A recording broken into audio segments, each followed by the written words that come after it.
Coucou, bonsoir famille, j'espère que vous vous portez bien. Bienvenue sur Liana Wassiri sans tabou.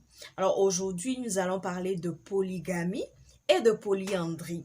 Nous allons parler des avantages ainsi que des conséquences de chacune. Et à la fin de cette vidéo, je souhaiterais que chacun d'entre vous fasse un choix. Si vous êtes pour la polygamie, vous l'écrirez en commentaire. Par contre, si vous préférez la polyandrie, vous l'écrirez également en commentaire. Alors, comme vous le savez, on parle de polygamie lorsqu'un homme épouse plusieurs femmes.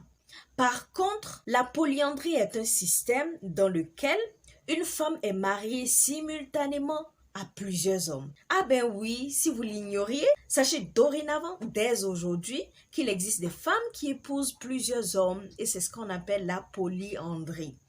Parlons davantage de polyandrie. Dans ce système, la femme reçoit 24 heures sur 24 de l'attention, de l'affection, de la tendresse et ne manque absolument de rien. Elle mange à sa faim, reçoit des cadeaux, de l'argent, des vêtements, des biens matériels de ses différents maris. Les seules conséquences de la polyandrie, ce sont justement les préjugés, le jugement de la société. Maintenant, parlons de polygamie.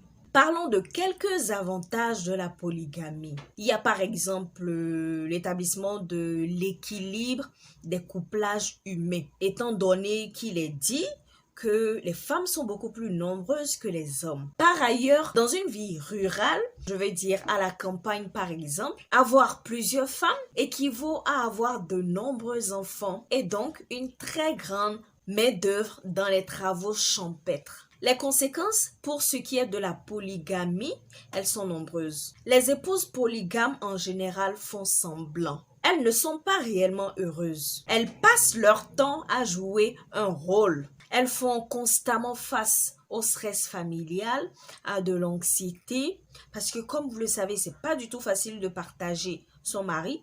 Elles font également face à de la dépression liée au manque de confiance en elles. Quand ça va plus loin, elles vont commencer à s'attaquer physiquement, voire spirituellement, jusqu'à impliquer les enfants. Voilà, vous avez des informations de base pour être en mesure de peser le pour et le contre entre la polygamie et la polyandrie. Maintenant, à vos claviers, écrivez en commentaire si vous êtes pour la polygamie ou pour la polyandrie. En d'autres termes, êtes-vous pour le fait que les hommes aient le droit d'épouser autant de femmes qu'ils souhaitent ou pour le fait que les femmes aient le droit d'épouser autant d'hommes qu'ils le souhaitent. C'était tout pour aujourd'hui. Ce fut un plaisir pour moi de parler de ces deux sujets-là avec vous ce soir. J'ai hâte de vous retrouver dans la prochaine vidéo. En attendant, prenez soin de vous, prenez soin de votre partenaire. Je vous fais plein de câlins, plein de bisous et à la prochaine. Bye bye!